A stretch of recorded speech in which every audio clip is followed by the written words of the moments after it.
ઋષિ બોલ્યા, સુતજી, તમારી વાણી અસ્પષ્ટ છે, જેના કારણે અમારા મનમાં ઘણા પ્રશ્નો ઉઠે છે.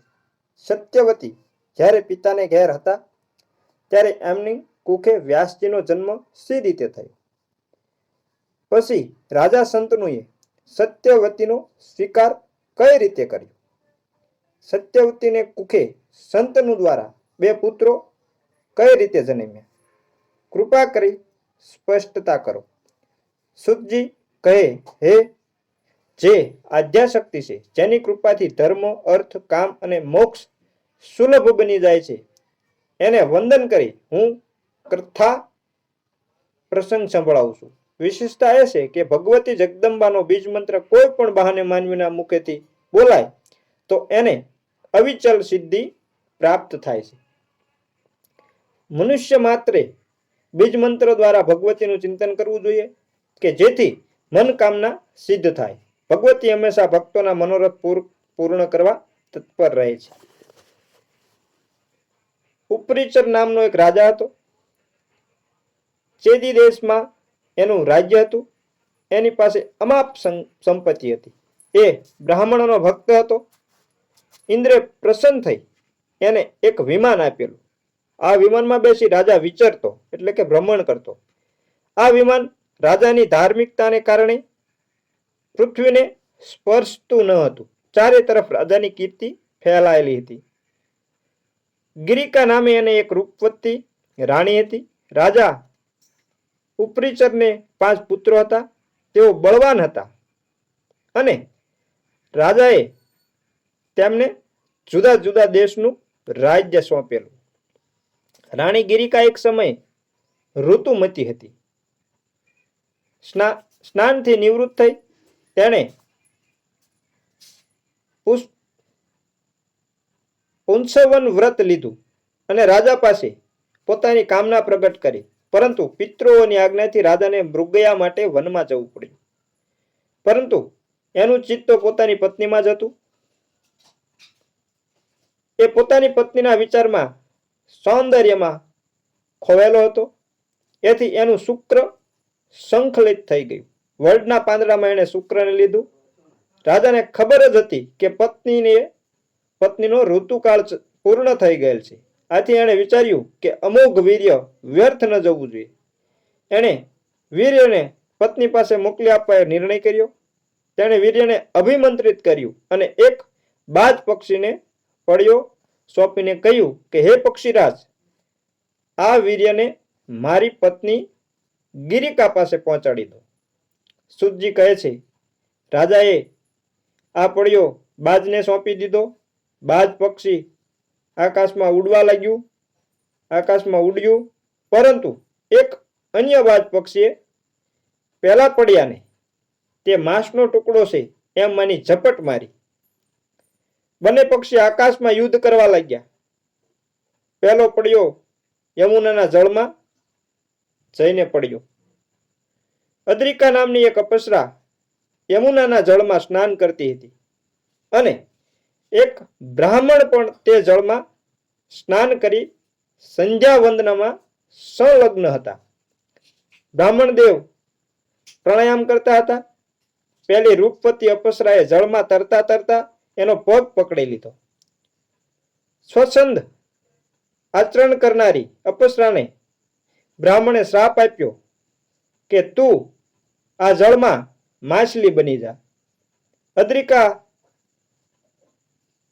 માછલી બની યમુનાના જળમાં પડી. આકાશમાંથી પહેલો વીર્ય ભરેલો પડ્યો યમુનાના જળમાં પડ્યો એટલે આ માછલીએ એને પોતાના પેટમાં ઉતારી લીધો. થોડા દિવસ પછી એક માછીમારના હાથમાં આ માછલી આવી. માછીમારે એનું પેટ ચીર્યું ત્યારે એમાંથી 2 બાળકો બહાર આવ્યા. એક પુત્ર હતો અને એક પુત્રી હતી. ઉપરીચર રાજાના વીર્યથી ઉત્પન્ન થયેલો એ પુત્ર પાછળથી મત્સ્ય નામે રાજા બન્યો. એ પ્રતાપી અને શક્તિશાળી હતો. જે કન્યા હતી એનું નામ કાલી અથવા મત્સ્યોદરી હતું. એક કન્યાના શરીરમાંથી માછલીની વાસ આવતી હતી, માટે એ મત્સ્યગંધાના નામે પણ ઓળખાય. એ કન્યા માછીમારના ઘરમાં મોટી થઈ, જે મત્સ્યગંધા હતી. તે ઋષિઓએ પૂછ્યું, પેલી અદ્રિકા અપસરા કે જે માછલી બની ગઈ હતી અને એનું પેટ માછીમારે ચીર્યું હતું, એનું શું થયું? એના શાપનો અંત આવ્યો? એ સ્વર્ગે પહોંચી કે નહીં એ વિશે અમને જણાવો. સુતજીને કહે છે ઋષિઓ. સુતજી કહે છે, બ્રાહ્મણે જ્યારે અદ્રિકાને શ્રાપ આપ્યો ત્યારે એ ધ્રુજી ઉઠી.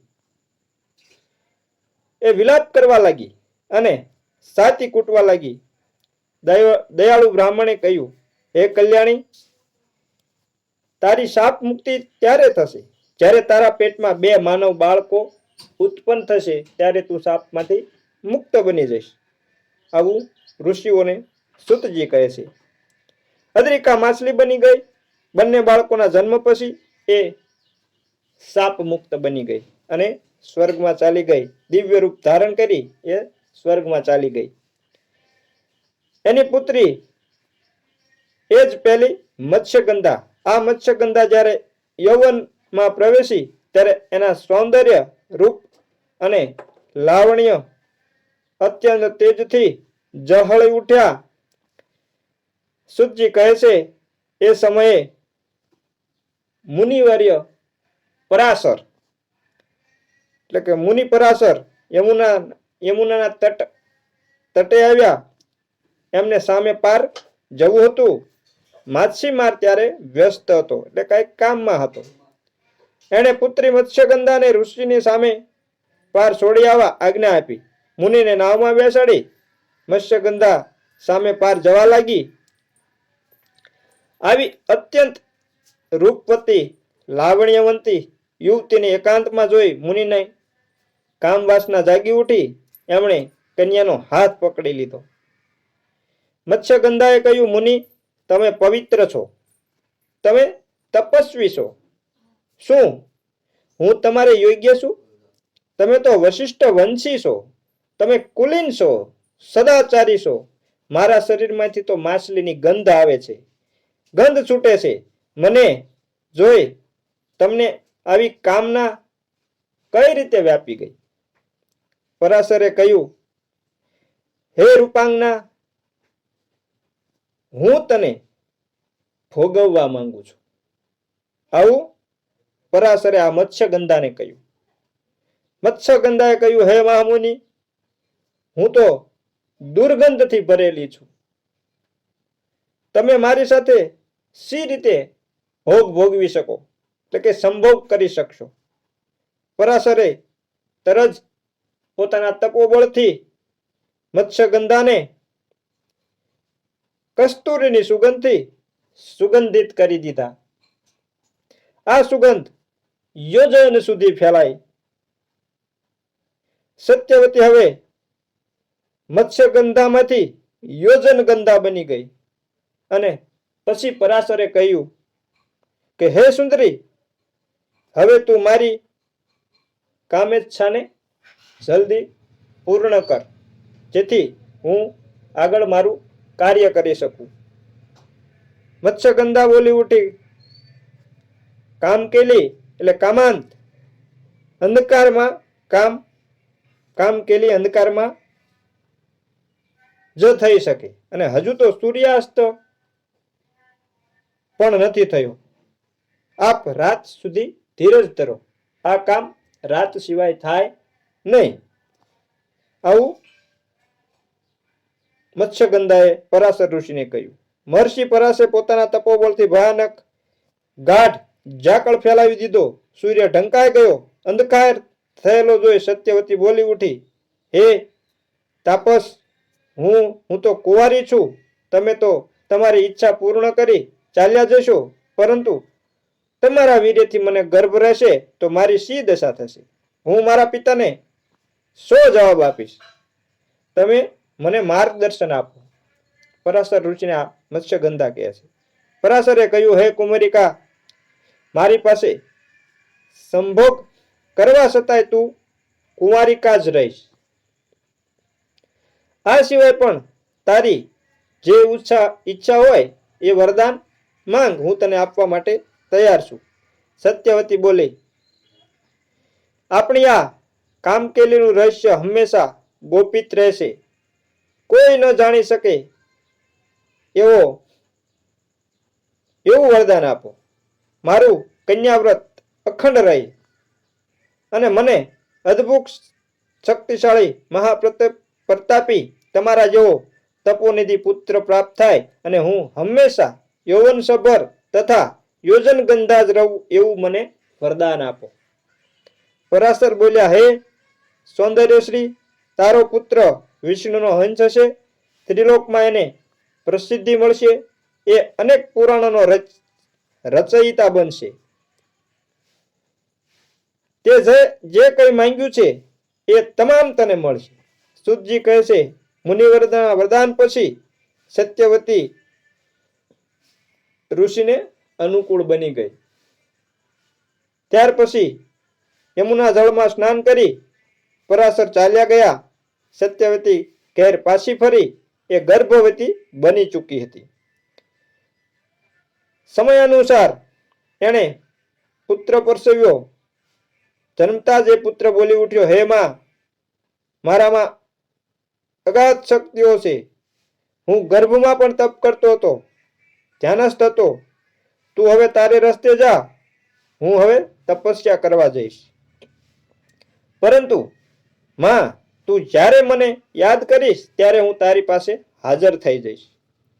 ત્યારે ધર્મ સંકટ આવે, દુઃખ આવે, વિકટ આવે, પરિસ્થિતિનો સામનો કરવો પડે, ત્યારે તું મને યાદ કરજે, એટલે હું તારી સામે હાજર થઈ જઈશ. આમ કહી એ બાળક વ્યાસજી અરણ્યમાં તપસ્યા કરવા ચાલ્યા ગયા. સત્યવતીએ યમુના દ્વીપમાં વ્યાસજીને જન્મ આપ્યો, માટે વ્યાસજી દયપાયન તરીકે પણ ઓળખાય છે. એ વિષ્ણુના અંશા અવતાર પણ મનાય છે. માટે જ જન્મતાની સાથે જ તેઓ પ્રૌઢ બની ગયા. વ્યાસજીએ તમામ તીર્થોમાં સ્નાન કર્યું અને આકરી તપસ્યા કરી પછી કલયુગને આવતો જાણ્યો. વ્યાસજીએ વેદોની શાખાઓ બનાવી.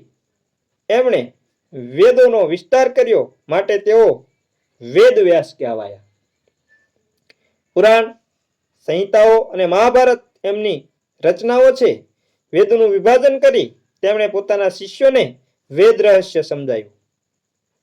સુમંતુ, જૈમિની, પૈલ, વૈશંપાયન, અસિત, દેવલ તથા એમના પુત્ર સુખદેવ આ બધા જ એમના શિષ્યો હતા.